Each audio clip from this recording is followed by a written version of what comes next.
इसके बाद में फिर हम देख लेते हैं, ठीक है, मुगल वंश। ये जो है बाबर ने इसकी नींव रखी थी। देखिए मध्यकालीन भारत में मुगल शासक वस्तुतः थे कहाँ के थे, तो ये चगताई तुर्क थे, ठीक है। अगला है बाबर को सरिये पुल, ध्यान रखिएगा, सरिये पुल के युद्ध में सैवानी खां ने क्या कर दिया था, पराजित कर दिया था। अगला है पानीपत का प्रथम युद्ध हुआ था बाबर और इब्राहिम लोदी के बीच में, कब हुआ था, ध्यान रखिएगा 1526 में। कब हुआ था, 21 अप्रैल 1526। ध्यान रखिएगा डेट क्या है, 21 अप्रैल है, ध्यान रखिएगा 21 अप्रैल और 1526 में। अगला है पानीपत के युद्ध में बाबर की जीत का जो है मुख्य कारण क्या था, तो उसकी सैन्य कुशलता थी। क्या थी, उसकी सैन्य कुशलता थी, ठीक है। आगे है पानीपत का प्रथम युद्ध, खानवा का युद्ध, प्लासी का युद्ध तथा पानीपत का तीसरा युद्ध में से वह युद्ध, ठीक है, जो जिसमें एक पक्ष द्वारा प्रथम बार तोपों का उपयोग किया गया था, तो पानीपत का प्रथम युद्ध था। ध्यान रखिएगा कौन सा था, पानीपत का प्रथम युद्ध। अच्छा देखिए पानीपत का प्रथम युद्ध कब हुआ था, तो ये हुआ था 1526 में। फिर खानवा का युद्ध कब हुआ था, ये आप हमें लोग कमेंट बॉक्स में जो है आप लोग हमें बताइए, ठीक है।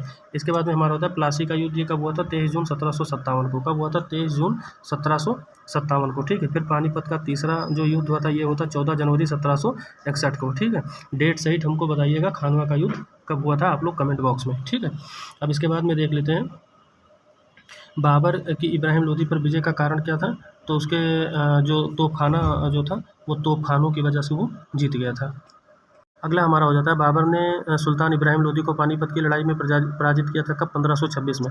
अब देखिए यहाँ पर दिया हुआ है पानीपत 1526, खानवा 1527, घाघरा 1529 और चंदेरी 1528 में। तो देखिए पहला है पानीपत 1526, खानवा 1527, चंदेरी 1528 और घाघरा सबसे अंतिम में 29 में हुआ था।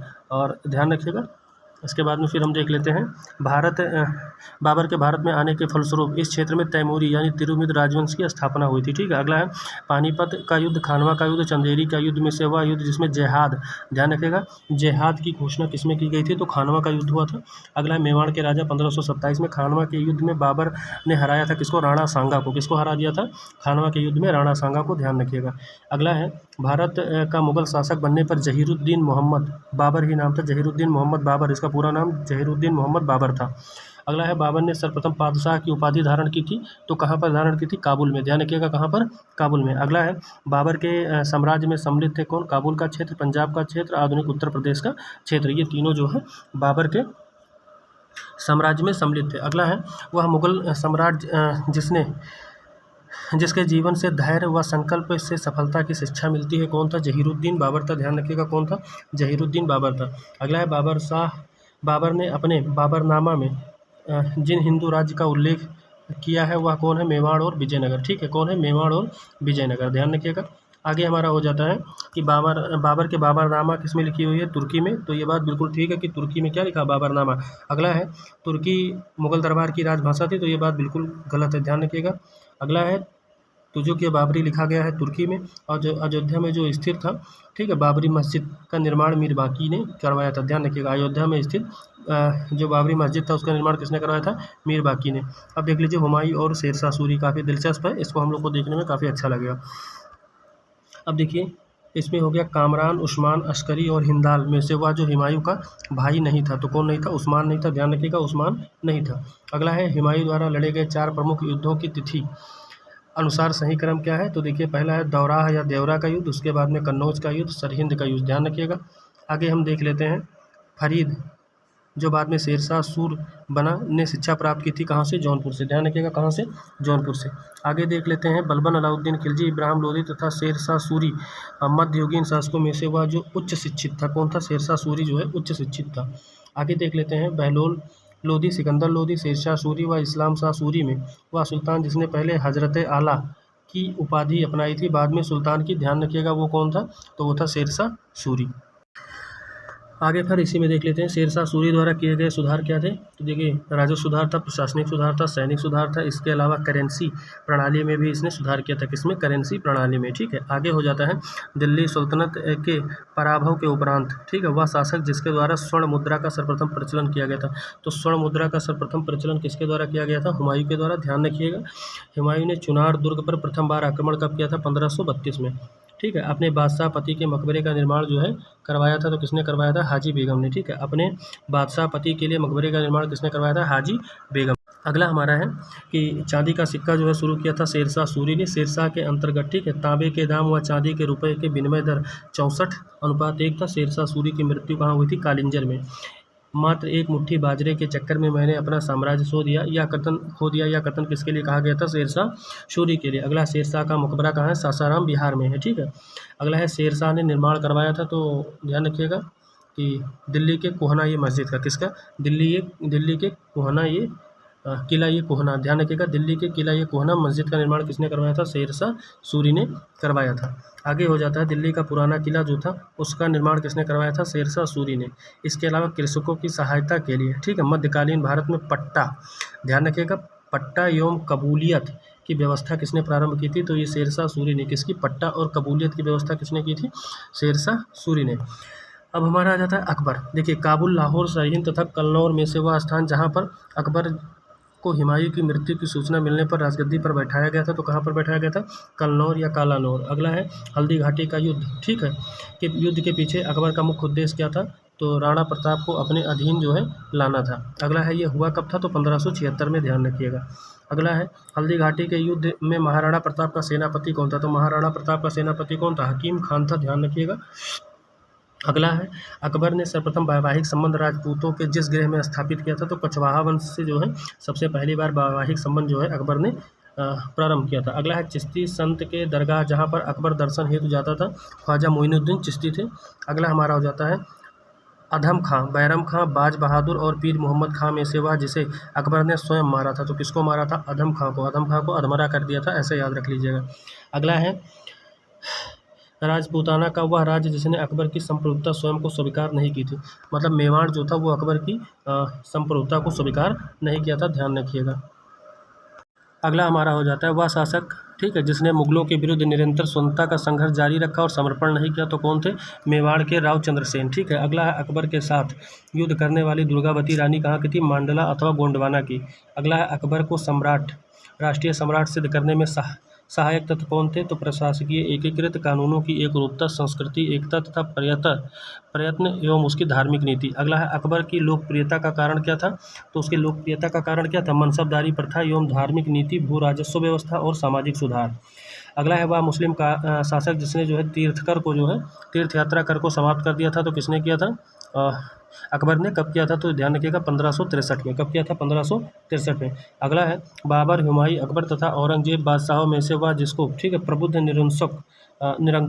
निरंकुश कहा जाता था, तो अकबर को प्रबुद्ध निरंकुश कहा जाता था। आगे हो जाता है, अकबर का शासन जाना जाता है क्षेत्रों को जीतने के लिए, अपनी प्रशासनिक व्यवस्था के लिए, न्यायिक प्रशासन के लिए। अगला है, अकबर के शासनकाल में पुनर्गठित केंद्रीय प्रशासन तंत्र के अंतर्गत सैनिक विभाग प्रमुख था, तो सैनिक विभाग का प्रमुख कौन था उस समय? मीर बख्शी था। किसके समय में? अकबर के समय में, ध्यान रखिएगा। अगला है, अकबर कालीन सैन्य व्यवस्था आधारित थी मनसबदारी पर।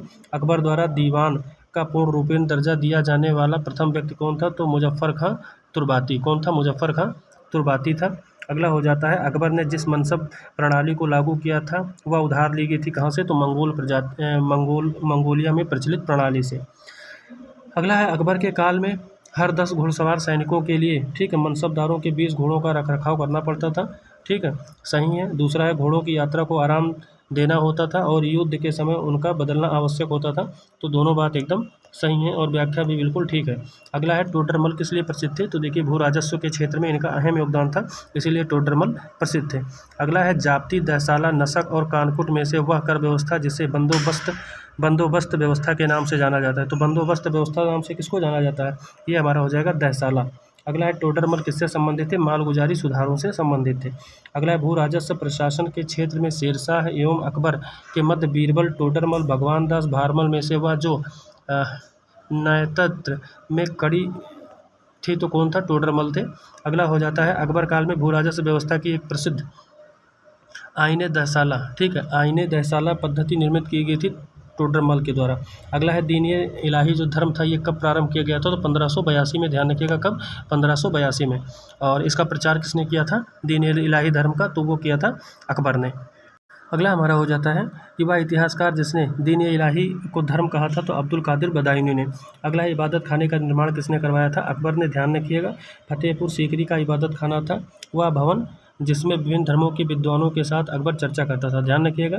इबादत खाना क्या था फतेहपुर सीकरी में, तो भवन था जिसमें जो है वह विद्वानों के साथ अकबर क्या किया करता था, चर्चा। अगला है स्वर्ण महल, पंचमहल, जोधाबाई महल एवं ठीक है अकबरी महल में से वह स्मारक जो फतेहपुर सीकरी में नहीं है, तो कौन नहीं है, अकबरी महल। अगला हमारा है दिल्ली में स्थित वह ऐतिहासिक स्मारक जो भारतीय तथा फारसी वास्तुकला शैली का उदाहरण है, हुमायूं का मकबरा। अगला है सुलह ये कुल सिद्धांत जो है प्रतिपादन किया गया था किसके द्वारा, अकबर के द्वारा। अगला है अकबर द्वारा अपनाई गई सलाह ये कुल यानी सार्वभौमिक शांति तथा भाईचारा, ये जो है राजनीतिक उदारता को दिखाता है, उसके साथ साथ धार्मिक सहनशीलता, उदारवादी संस्कृति दृष्टिकोण पर। अगला हमारा हो जाता है वह मुगल बादशाह जिसके विरुद्ध जौनपुर में फतवा जारी किया गया था। ध्यान रखिएगा जौनपुर में किसके खिलाफ फतवा जारी किया गया था, तो अकबर के। अगला है अकबर ने 1602 में फतेहपुर सीकरी में बुलंद दरवाज़ा जो है बनवाया था, और यह निर्माण अकबर ने अपने पुत्र जहांगीर के जन्म की खुशी में, तो ये जो है गलत हो जाएगा, पहला हमारा सही है। अगला है बुलंद दरवाज़ा, जामा मस्जिद, कुतुब मीनार तथा ताजमहल में से वह जिसका निर्माण अकबर ने करवाया था, तो बुलंद दरवाज़ा है। जहांगीर, शाहजहां, हुमायूं, अकबर में से वह मुगल सम्राट जिसने शिक्षा संबंधी, ध्यान रखिएगा शिक्षा संबंधी सुधार जो किया था वो कौन था, तो अकबर था। अगला है अकबर द्वारा बनाई गई श्रेष्ठतम जो इमारत है वो पाई जाती है फतेहपुर सीकरी में। अगला हमारा है अकबर द्वारा बनवाई गई वह इमारत जिसका नक्शा बौद्ध विहार की तरह स्थित है, पंचमहल। क्या है, पंचमहल। अगला है जहांगीर महल स्थित है कहाँ पर, तो जहांगीर महल जो है वो आगरा में स्थित है। अकबर का मकबरा कहाँ है, सिकंदरा में। और दिल्ली लाल किला, आगरा लाल किला, इलाहाबाद का लाल किला एवं ठीक है लाहौर का किला में से वह किला जिसका निर्माण अकबर ने नहीं कराया था, ध्यान रखिएगा नहीं कराया था, तो दिल्ली का लाल किला, इसका निर्माण अकबर ने नहीं कराया था। आगे कुछ देख लेते हैं इंपॉर्टेंट, ठीक है देख लीजिए। अगला जो हमारा हो जाता है सुमेलित करना है।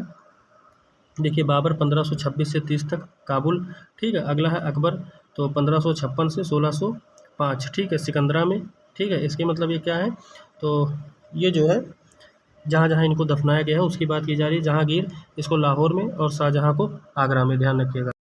आगे हम देख लेते हैं अकबर के काल में महाभारत का फारसी में अनुवाद जिसके निर्देशन में हुआ था वो कौन था, फैजी था।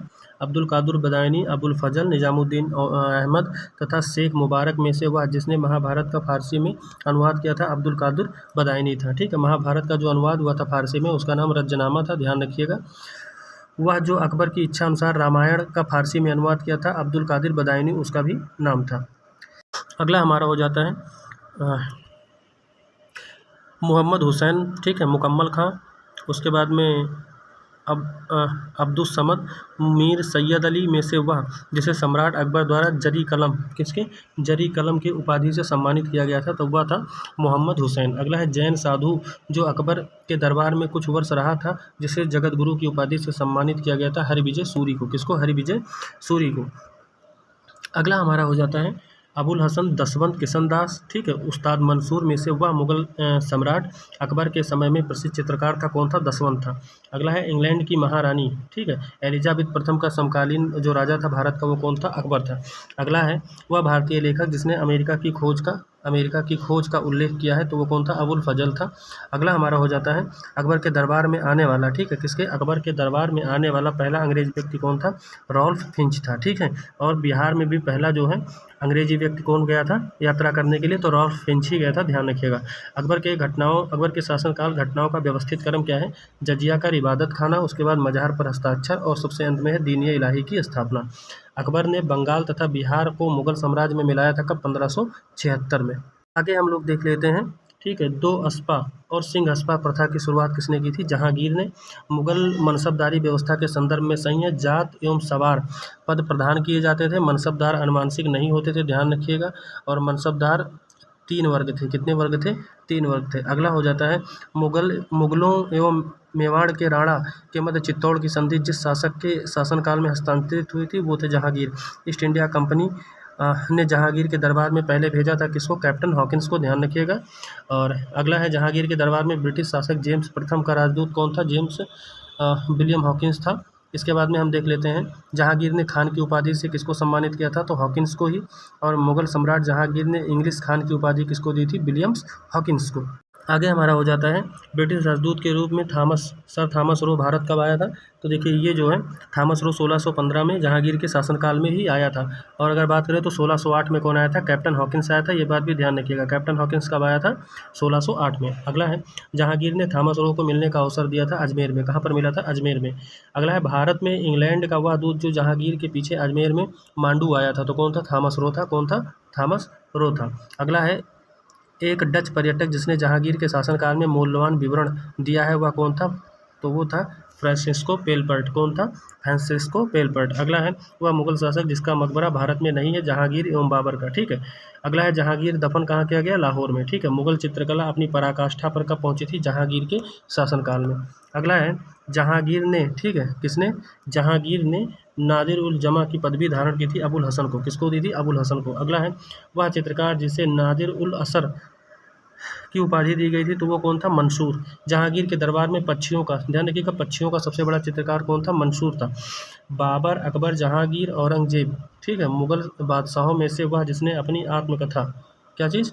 अपनी आत्मकथा, ठीक है, फारसी में लिखी, तो कौन था? जहांगीर। ध्यान रखिएगा, अबुल फजल के हत्यारे को पुरस्कृत किया था किसने? जहांगीर ने।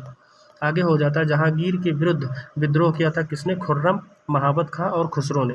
अगला है खुसरो जिस मुगल बादशाह का पुत्र था वह था जहांगीर। अगला है जहांगीर, गियास बेग, आशरफ खां, खुर्रम में से वह जो नूरजहां के गुट का सदस्य नहीं था, तो कौन नहीं था? खुर्रम नहीं था। अगला है एतमाद दौला का मकबरा आगरा में बनवाया गया था किसके द्वारा? तो नूरजहां के। ठीक है। अब यहाँ देख लेते हैं, देखिए बाबर जो है ये जामा मस्जिद, ठीक है, संभल में। अगला है हुमायूं, ये दीप पनाह, दीन ए पनाह, ठीक है। अगला अकबर ने जहांगीरी महल और जहांगीर ने अकबर के मकबरों को पूर्ण करवाया था। अगला है गोविंद महल जो हिंदू हिंदू वास्तुकला का, ठीक है, अप्रतिम उदाहरण है, ठीक है, और यह स्थित कहाँ है? दतिया। दतिया कहाँ है? मध्य प्रदेश में। अगला हमारा हो जाता है अकबर का मकबरा कहाँ है? तो ध्यान रखिएगा, अकबर का मकबरा सिकंदरा में। जहांगीर का ये है शाहदरा में। और शेख सलीम चिश्ती का मकबरा कहाँ है? ये है फतेहपुर सीकरी में। और शेख निजामुद्दीन औलिया का कहाँ है? तो ये दिल्ली में। और ख्वाजा मोइनुद्दीन चिश्ती का कहाँ है? अजमेर में। ठीक है। अगला हमारा हो जाता है ईरान, ठीक है, शाहजहाँ, शाहजहाँ। ईरान के शाह और मुगल शासकों के बीच झगड़े की जड़ क्या थी? कांधार थी। अगला है कांधार के निकल जाने से मुगल साम्राज्य को एक बड़ा धक्का पहुंचा, तो सामरिक महत्व के केंद्र के दृष्टिकोण से जो है।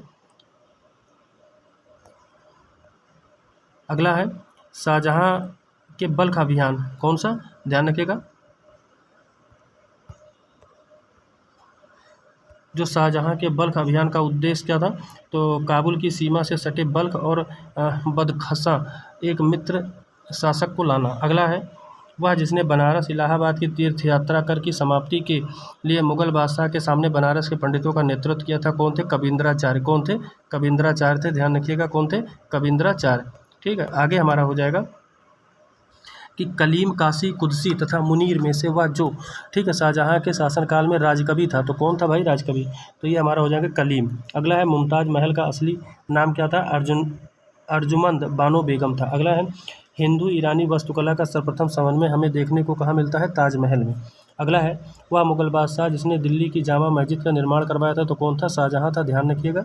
अगला हमारा हो जाता है अकबर, जहांगीर, शाहजहाँ तथा औरंगजेब में से वह जिसने, ठीक है, साम्राज्य की राजधानी आगरा से दिल्ली जो है स्थानांतरित की थी, तो कौन था? शाहजहाँ था। अगला हमारा है अलाई का दरवाज़ा जो है अलाउद्दीन खिलजी ने, और बुलंद दरवाज़ा फतेहपुर सीकरी में अकबर ने, मोती मस्जिद आगरा में शाहजहाँ ने, और मोती मस्जिद, सिर्फ मोती मस्जिद दिल्ली का जो है वो औरंगजेब ने। ध्यान रखिएगा, मोती मस्जिद जो आगरा का है वो शाहजहाँ है, और मोती मस्जिद जो दिल्ली का है वो औरंगजेब का है। ठीक है। और बुलंद दरवाज़ा फतेहपुर सीकरी में है, ये किसने बनवाया? अकबर ने। और अलाई दरवाज़ा अलाउद्दीन खिलजी ने। अगला हम देख लेते हैं दिल्ली के लाल किले का निर्माण किसने करवाया था? तो शाहजहाँ ने करवाया था। ठीक है। उपनिषदों का ध्यान रखिएगा, उपनिषदों का फारसी में अनुवाद जिस मुगल अ, सम्राट के शासनकाल में हुआ था वो कौन था? शाहजहाँ था। और शाहजहाँ ने, ठीक है, शाह बुलंद इकबाल की पदवी धारण की थी दारा शिकोह को। किसको? दारा शिकोह को दी थी। दारा शिकोह ने उपनिषदों का फारसी में अनुवाद करवाया था सिर अकबर नाम से। किसके? सिर अकबर नाम से। ध्यान रखिएगा। अगला हमारा है अमीर खुसरो, दारा शिकोह, ठीक है, और अमीर हसन एवं सूजा में से हिंदू धर्म ग्रंथों का अध्ययन करने वाला प्रथम जो मुस्लिम था वो कौन था? दारा शिकोह था। अगला है B.A. Smith, J.N. सरकार तथा इसके अलावा जो है ये हमारे हो जाएंगे, ठीक है, कौन? A.L. श्रीवास्तव में से वह इतिहासकार जिसने शाहजहाँ, ठीक है। शाहजहाँ के शासनकाल में मुगल को क्या कहा, स्वर्ण युग कहा था। तो कौन कहा था, एस एल श्रीवास्तव ने कहा था। ठीक है, शाहजहाँ के युग को क्या कहा, स्वर्ण युग कहा। अगला हमारा हो जाता है सुप्रसिद्ध कोहनूर का हीरा शाहजहाँ को उपहार में दिया था मीर जुमला ने। अगला है वह मुगल बादशाह जिसने बलबन द्वारा प्रारंभ किया गया दरबारी रिवाज सिजदा को जो है समाप्त कर दिया था, शाहजहाँ था।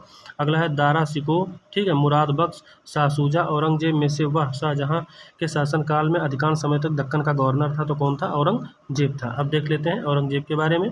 देखिए, ठीक है, ये देखिए औरंगजेब के बारे में कथन दिया हुआ, मुगल गद्दी पर औरंगजेब जो है शाहजहाँ का उत्तराधिकारी हुआ, ज्येष्ठ पुत्र के उत्तराधिकार के नियम का पालन किया।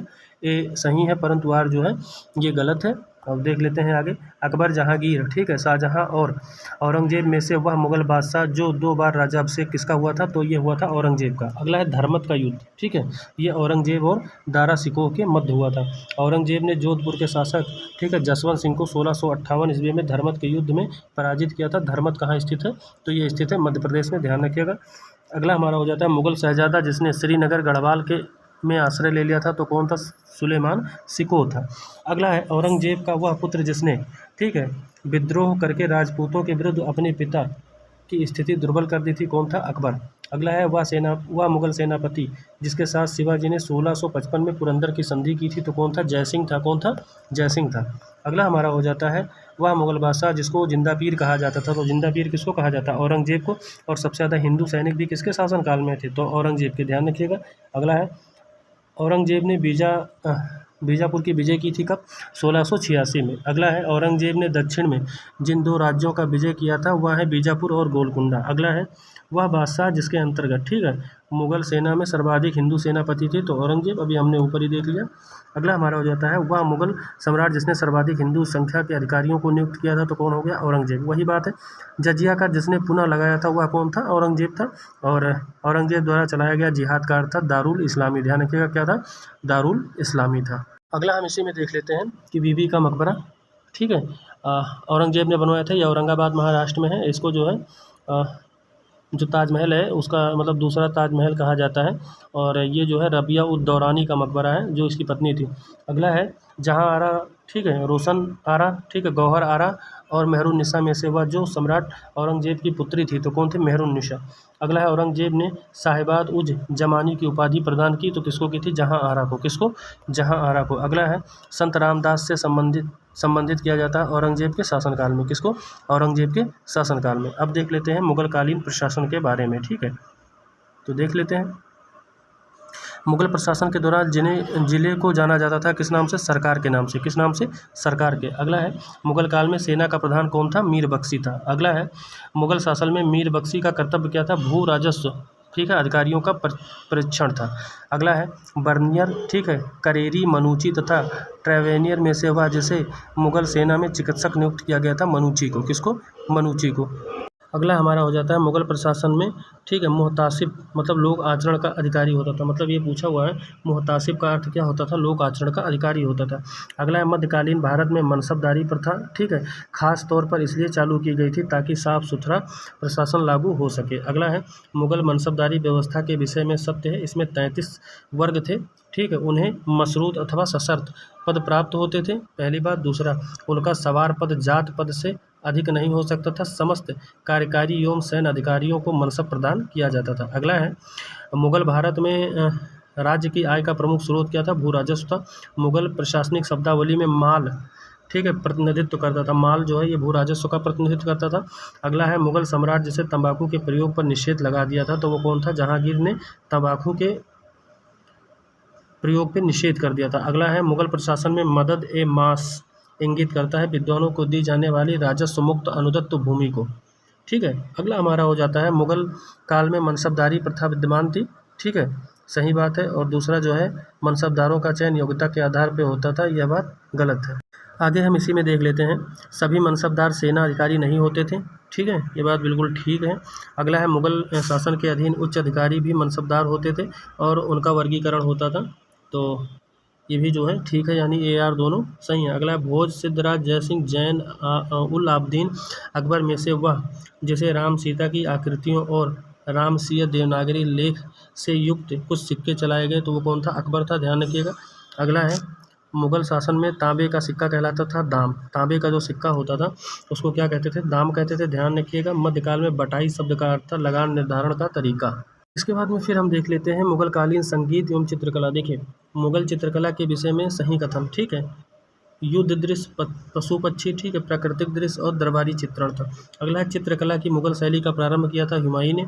चित्रकला की मुगल कलम भारतीय लघु चित्र कला की रीढ़, ठीक है पहाड़ी, राजस्थानी, कांगड़ा तथा कालीघाट में से वह कलम जिस पर मुगल चित्रकला का प्रभाव नहीं था तो कालीघाट। किसका? कालीघाट। अगला है दास्तान ये अमीर हजमा, ठीक है, ध्यान रखिएगा। दास्तान ये अमीर हमजा का चित्रांकन किया गया था अब्दुल समद द्वारा। प्रसिद्ध जहांगीरी चित्रकार थे तो अबुल हसन उस्ताद मंसूर, ठीक है, फरुख बेग, बिशन दास, ठीक है, उसके अलावा अकारिजा, मोहम्मद नादिर, ठीक है, मोहम्मद गुराद, मनोहर माधव और गोवर्धन। अगला है कि मुगल चित्रकला उन्नत पर थे जहांगीर के शासनकाल में। अगला है पहाड़ी school, Rajput school, Mughal school और कांगड़ा स्कूल विभिन्न शैलियों को दर्शाते हैं। किसको? चित्रकला को। ध्यान रखिएगा। अगला है किशनगढ़ की शैली जिस कला में प्रसिद्ध है वह है चित्रकला। क्या है? चित्रकला है। अगला है वह संगीत विद्या जिसे बजाने के लिए औरंगजेब की क्षमता थी तो बीड़ा। बीड़ा जो है औरंगजेब बजाता था, यही बात कहा गया। अगला है प्रातःकाल में गाया जाने वाला राग क्या है तो तोड़ी है। अगला है तानसेन, बैजू बावरा तथा गोपाल नायक जैसे संगीतज्ञों को स्वामी हरिदास से प्रशिक्षण जो है प्राप्त किया गया था। स्वामी हरिदास के अनुयायियों में स्थापित किए गए थे 5 संगीत आचार्य अर्चना केंद्र। ध्यान रखिएगा। अगला अकबर के शासनकाल में ध्रुपद गायकों में सम्मिलित थे तो कौन से? तानसेन और हरिदास। अगला है प्रसिद्ध तानसेन का मकबरा कहाँ है? आगरा में। और इनका मूल नाम जो था क्या नाम था? रामतनु पांडे थे। अगला है हुमायूं, जहांगीर, अकबर, शाहजहां में से वह मुगल शासक जिसने, ठीक है, लाला कलावंत से हिंदू संगीत शिक्षा ली। किससे? लाला कलावंत से जो है हिंदू संगीत शिक्षा ली थी तो वो कौन था? अकबर था। ठीक है। अब हम देख लेते हैं मुगल कालीन संबंधित साहित्य। तो देखिए इसमें जो हमारा हो जाएगा गुलबदन बेगम जो है किसकी पुत्री थी? बाबर की। वह महिला जिसने मुगल काल में ऐतिहासिक विवरण लिखे तो गुलबदन बेगम। हुमायूं नामा की रचना किसने की थी? गुलबदन बेगम ने। अगला है दिल्ली का वह शिक्षा केंद्र जो मदरसा ये बेगम कहलाता था स्थापित किया गया था किसके द्वारा? तो ये माहम अनगा के द्वारा स्थापित किया गया था। अगला है हितोपदेश का फारसी में अनुवाद किसने किया था? ताजुल माली ने। अब देख लेते हैं, ठीक है, हसन निजामी का क्या था? तो इसकी थी ताजुल मासिर। ठीक है। अगला है ख्वादमीर की क्या थी? हुमायूं नामा। मोहम्मद काजिन की क्या थी? आलमगीर नामा। और भीमसेन की क्या थी? नुस्खा ये दिलकुशा। ठीक है। अब आगे इसी में बढ़ते हैं और देखते हैं। तो देखिए आलमगीर नामा जो है मिर्ज़ा मोहम्मद कासिम किसकी? मिर्ज़ा मोहम्मद काजिम की है। तबकात ये नासरी ये जो है तबकात ये अकबरी है, सॉरी तबकात ये अकबरी ये हो जाएगा निज़ामुद्दीन अहमद की। अगला है चहार चमन ये चंद्रभान ब्राह्मण की है। अगला है इकबाल नामा जहांगीरी ये जो है मुअतमद खां की है। किसकी? मुअतमद खां की। अगला है अबुल फजल फैजी अब्दुल रहीम खाना खान अब्दुल कादिर बदायूनी में से वह जिनका हिंदी साहित्य के लिए सबसे महत्वपूर्ण योगदान रहा तो कौन है? अब्दुल रहीम खाना खान। अगला है भारत के इतिहास के संदर्भ में अब्दुल हमीद लाहौरी थे शाहजहां के शासनकाल में राजकीय इतिहास के। और ध्यान रखिएगा कि शाहजहां के शासनकाल में राजकीय इतिहासकार कौन थे? अब्दुल हमीद लाहौरी। अब देख लेते हैं शाहनामा का लेखक कौन था? शाहजहांनामा। ध्यान रखिएगा शाहजहांनामा का लेखक कौन था? तो इनायत खां था। अगला देख लेते हैं बाबर ये हो जाएगा तुजू के बाबरी। गुलबदन बेगम ने हुमायूं नामा लिखा। अब्बास खां सरवानी ने तारीख़ ये फिरोज शाही लिखा। इसके साथ साथ में निज़ामुद्दीन अहमद ने तबकात ये अकबरी लिखा। आगे देख लें अनावर ये सुहेली नामक ग्रंथ। ध्यान रखिएगा पंचतंत्र का अनुवाद जो है क्या है? अनवार। ठीक है, ये सुहेली। अगला है अबुल फजल द्वारा अकबरनामा को जो है 7 वर्षों में पूरा किया गया था। मुगल काल में दरबारी तथा अदालती भाषा क्या थी? फारसी थी। और नस्तालीक क्या है? एक प्रकार की फारसी लिपि, ठीक है, जो मध्यकालीन भारत में प्रयुक्त होती थी। अगला हमारा हो जाएगा कवि हृदय वह राजा जिसने, ठीक है, नागरी दास के नाम से, ठीक है, श्री कृष्ण की प्रशंसा में छंद लिखे थे तो कौन थे? राजा सावंत सिंह। अगला है महत्वपूर्ण कृतियाँ, ठीक है, रामचंद्रिका और रासप्रिय रचना किसकी है? ये केशव। किसने? केशव ने की। आगे इसी में कुछ इंपॉर्टेंट देख लेते हैं। जहांगीर के समय काल में कौन आया था? विलियम्स हॉकिंस आया था। अकबर में विलियम फिंच, शाहजहां में ट्रेबिनियर और औरंगजेब में मनुची आया था। ठीक है। इसके बाद में थोड़ा सा और देख लेते हैं। तो देखिए यहाँ पर जो हमारा हो जाएगा, देखिए हॉकिंस जो है ये कब आया था? 1608 से 1611 तक रहा था। टॉमस रो 1615 से आया और 1619 तक। मनुची जो है ये 1653 से 1708 तक रहा। और रॉल्फ फिंच जो है ये 1558 से 1586 तक। आगे देख लेते हैं कुछ और इम्पोर्टेंट फैक्ट्स हैं। देखिए नादिर शाह द्वारा दिल्ली में कत्लेआम, ठीक है, ये 1739 में। बाबर और इब्राहिम लोदी के बीच में जो पानीपत का पहला युद्ध हुआ 1526 में। हेमू और अकबर के बीच में पानीपत की दूसरी लड़ाई ये कब हुई 1556 में, ठीक है, पहला 26 दूसरा 56 और तीसरा अहमद शाह अब्दाली और मराठों के बीच में, तो ये 1761 में हुई 14 जनवरी 1761 को। आगे इसी में देख लेते हैं तराइन का दूसरा युद्ध कब हुआ था 1192 में और पहला कब हुआ था 1191 में, ठीक है। अकबर की मृत्यु कब हुई थी 1707 में, ठीक। पानीपत का तीसरा युद्ध 14 जनवरी 1761 को और अकबर की मृत्यु कब हुई थी 1605 में, ठीक है। अगला हमारा हल्दी घाटी का युद्ध कब हुआ था अकबर, ठीक है, और राणा प्रताप के विरुद्ध हुआ था। अगला है बिलग्राम का युद्ध, ठीक है, ये 1539 में हुआ था और हुमायूं और शेरशाह के विरुद्ध हुआ था। खुसरो विद्रोह कब हुआ था जहांगीर, ठीक है। अगला खानवा का युद्ध कब हुआ था बाबर के साथ में हुआ था, राणा सांगा के विरुद्ध हुआ था। आगे और इसी में कुछ इंपॉर्टेंट देख लेते हैं। 1556 में अकबर का राज्यारोहण हुआ था। 1600 में ईस्ट इंडिया कंपनी को अधिकार पत्र प्रदान किया गया था और 1680 में किसका शिवाजी का देहांत हुआ था 1739 में, ठीक है। नादिर शाह का दिल्ली पर कब्जा हो गया था। अब देखिए पानीपत का जो तीसरा युद्ध हुआ था 1761 में, हल्दी घाटी का युद्ध 1576 में और तराइन का जो है द्वितीय युद्ध कब हुआ था, तो बार बार वही क्वेश्चन रिपीट कर रहा है 1191 में। असीरगढ़ का युद्ध कब हुआ था 1601 में, ध्यान रखिएगा। असीरगढ़ का युद्ध कब हुआ था, तो असीरगढ़ का युद्ध हुआ था 1601 में, ये बात ध्यान रखिएगा।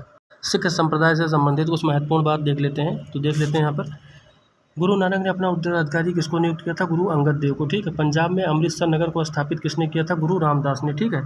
वह सिख गुरु जिसे अकबर ने 500 बीघा जमीन दिया था रामदास को, ठीक। आगे हम देख लेते हैं, सुमेलित करना है तो देख लेते हैं।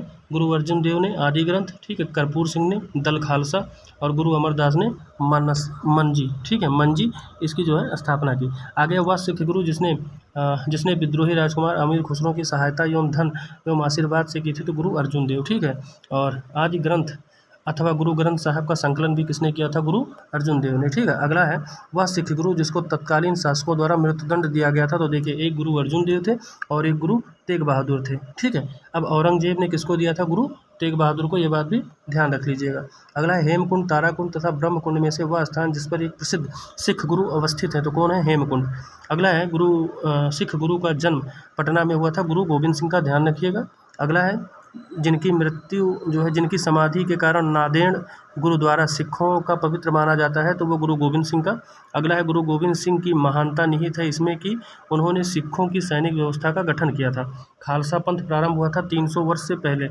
वह सिख गुरु जिसने खालसा पंथ की स्थापना की थी, गुरु गोविंद सिंह ने, किसने, गुरु गोविंद। आगे इसी में देख लेते हैं सिखों के अंतिम गुरु कौन थे, गुरु गोविंद सिंह, ठीक है। बंदा बहादुर का मूल नाम क्या था, लक्ष्मण सेन, क्या नाम था, लक्ष्मण सेन। और सिख गुरु का अंतिम शासक कौन था, तो सिख गुरु का अंतिम शासक कौन थे, दलीप सिंह, कौन थे, दलीप सिंह, ध्यान रखिएगा, दिलीप सिंह, ठीक है, ध्यान रखिएगा, दिलीप सिंह अंतिम शासक थे सिख गुरु के। सिख जो साम्राज्य था उसके अंतिम शासक कौन थे, दिलीप सिंह, ये बात ध्यान रखिएगा।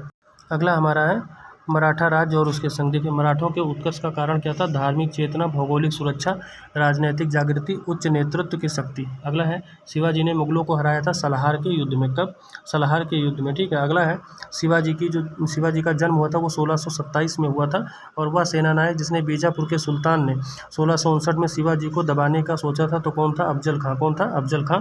और शिवाजी मुगल की कैद से भागने का समय जिस नगर में कैद थे हुआ था आगरा, कौन था, आगरा था, ध्यान रखिएगा। शिवाजी की राजधानी क्या थी, तो शिवाजी की राजधानी रायगढ़ थी। शिवाजी को छत्रपति के रूप में औपचारिक राज्याभिषेक कहाँ हुआ था, तो रायगढ़ के किले में ही हुआ था।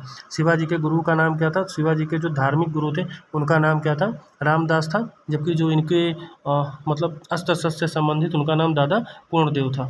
अगला है अष्टप्रधान नामक मंत्री परिषद जो है किसके था, तो मराठा प्रशासन में था, ठीक है। अगला है शिवाजी के समय में सर नौबत ये सैन्य प्रशासन से संबंधित अधिकारी होता था। और अगला शिवाजी के अष्टप्रधान में जो सतत विदेशी मामलों की देख रेख करता था उसको जो है सुमंत या दबीर कहा जाता था, ध्यान रखिएगा, दबीर या सुमंत कुछ भी आ सकता है, तो सुमंत या दबीर कहा जाता था। अगला है अष्टप्रधान मंत्री परिषद जिसके राज्य प्रबंध की सहायता करती थी वह है शिवाजी। अगला है राज्य के मामलों में शिवाजी एक मंत्री परिषद से परामर्श लेते थे, प्रत्येक मंत्री अपने विभाग का स्वतंत्र प्रभार रखता था। देखिए ए तो सही है लेकिन आर जो है वो गलत है, क्योंकि जो सभी मामलों का अंतिम निर्णय होता था वो खुद शिवाजी लेते थे, ठीक है। अगला हमारा हो जाता है संभाजी के बाद मराठा शासन को सरल और ठीक है कारगर बनाया किसने, बालाजी विश्वनाथ ने। अगला है पेशवा के शासन का सही क्रम क्या है, बालाजी विश्वनाथ, ठीक है, बालाजी विश्वनाथ। अगला हो गया बाजीराव, फिर बालाजी बाजीराव, फिर माधवराव। ठीक है, ये जो है इनका क्रम है। अगला है संभाजी, राजाराम, शिवाजी द्वितीय और छत्रपति साहू जी। आगे देख लेते हैं 1750 तक मराठा साम्राज्य पेशवा की अध्यक्षता में एक परिसंघ बन गया। ठीक है, और साहू जी के उत्तरदायित्व में पेशवा की इच्छा पर निर्भर थे। तो ये यार दोनों सही है और व्याख्या भी बिल्कुल ठीक है। औरंगजेब की मृत्यु के समय मराठा का जो नेतृत्व था वो किसके हाथ में था? तो ताराबाई के। किसके हाथ में था? ताराबाई के था। अगला है अहिल्याबाई, ठीक है, मुक्ताबाई, ताराबाई और रुक्मणी बाई मराठा देवियों में जिसने 1700 में आगे मुगल साम्राज्य के विरुद्ध संघर्ष का नेतृत्व किया, तो वो कौन थी? ताराबाई थी, अभी हमने पढ़ा। अगला है संभाजी प्रथा, ठीक है, कौन सा? सरजामी प्रथा। ये किससे? मराठा भू राजस्व प्रथा से संबंधित है। ठीक है, अगला हमारा इसी में हो जाता है मुगल साम्राज्य का विघटन। तो देखिए औरंगजेब की 1707 में मृत्यु के बाद जो है सत्ता जो है बहादुर शाह प्रथम ने संभाली थी।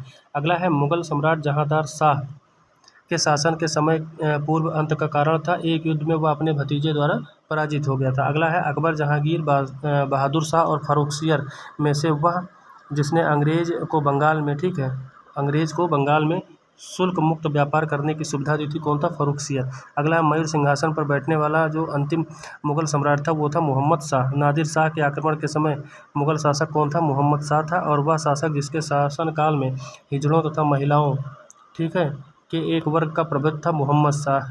ठीक है, इसी को मोहम्मद शाह रंगीला कहा जाता था और फर्रुखसियर को घृणित कायर के नाम से भी जाना जाता था। अगला हमारा हो जाता है वह मुगल बादशाह जिसको वजीर, ठीक है, गाजीउद्दीन ने दिल्ली में दाखिल नहीं होने दिया था। तो कौन था? शाह आलम द्वितीय था। ठीक है, आगे हम इसी में देख कि अंतिम मुगल सम्राट बहादुर शाह था। ठीक है, उसके पिता का नाम क्या था? तो अकबर शाह द्वितीय था। अगला अवध का प्रथम नवाब कौन था? सादत खां था। कौन था? सादत खां था। हैदराबाद के स्वतंत्र राज्य का संस्थापक कौन था? चिलकनीज खां था। और वह जिसने दिल्ली में खगोलीय वेधशाला, ठीक है, जंतर मंतर कहते हैं, जयसिंह द्वितीय ने स्थापित करवाया था। अगला है जयसिंह द्वितीय ने जो है वेधशालाएँ बनवाई थी दिल्ली, जयपुर, उज्जैन, ठीक है, वाराणसी में। आगे देख लेते हैं 1773 में, ठीक है, कब? 1773 में जिज मोहम्मद शाही नामक पुस्तक जो नक्षत्र संबंधी ज्ञान से संबंधित है, इसके लेखक कौन है? तो जयपुर के सवाई जय सिंह।